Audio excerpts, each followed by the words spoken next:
भगवान जब नहीं मिल रहे हैं तो जो राधा हैं वो सखियों के पास आई कि भाई श्याम से मिलवा।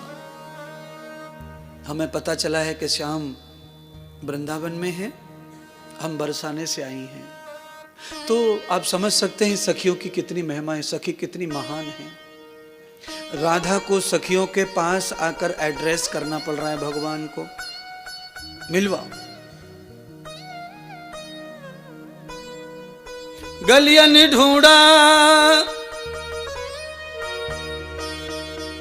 बगियन ढूंढा और ढूंढा सब ब्रज धाम, सखीरी पाए नहीं मेरे श्याम।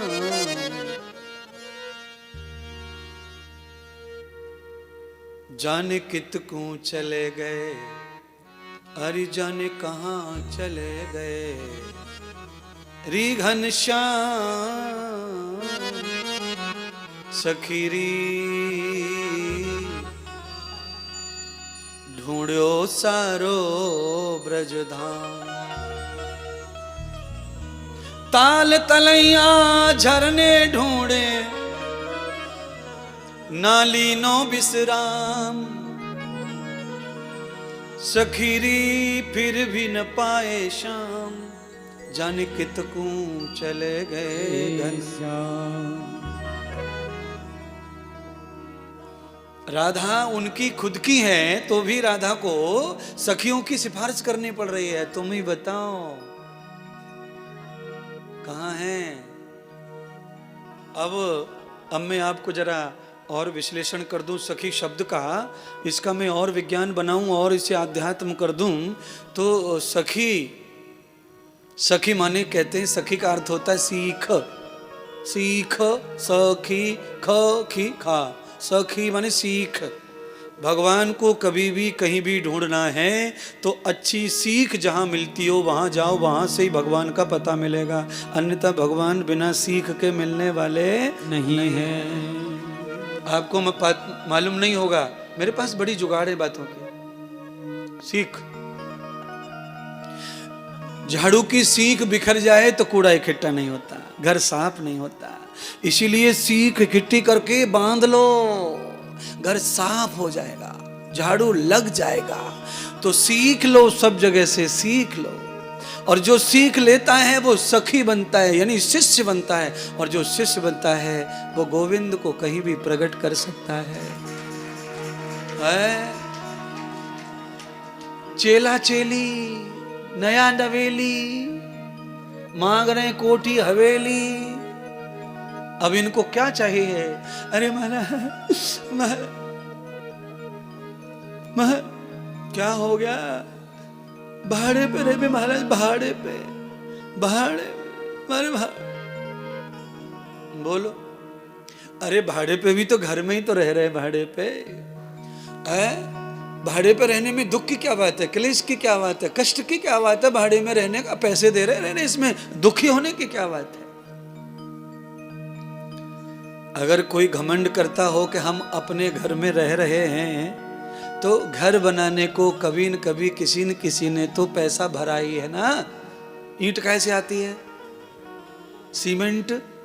तो फिर वो क्या है भाई? तुमने भी तो पैसा दिया है ना, ईंट वाले को, भाड़े वाले को, फलाने वाले को, मिस्त्री को, लारी वाले को, ठेले वाले को, ट्रैक्टर वाले को, ट्रक वाले। तो तुमने पैसा पहले बांटा है, आज रह रहे हैं। और अब भाड़े वाले को थोड़ा थोड़ा देते रहना और जिंदगी भर रहना, टेंशन की क्या बात है?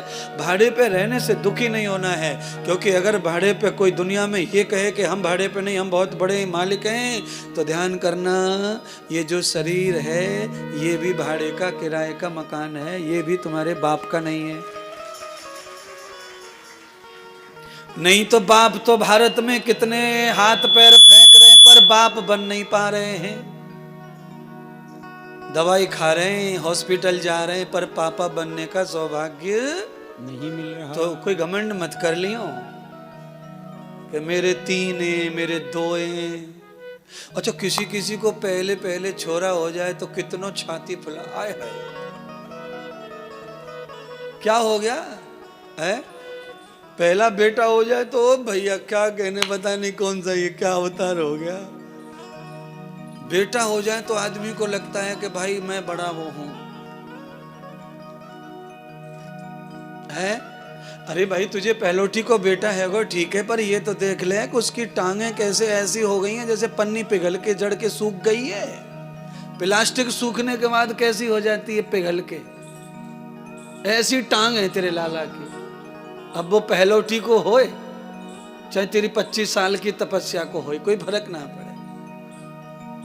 इसीलिए बेटा चाहे चौथे नंबर पे हो कोई फर्क ना पड़े, पर जब भी हो तो प्रहलाद जैसा होना चाहिए, अटल विश्वास वाला।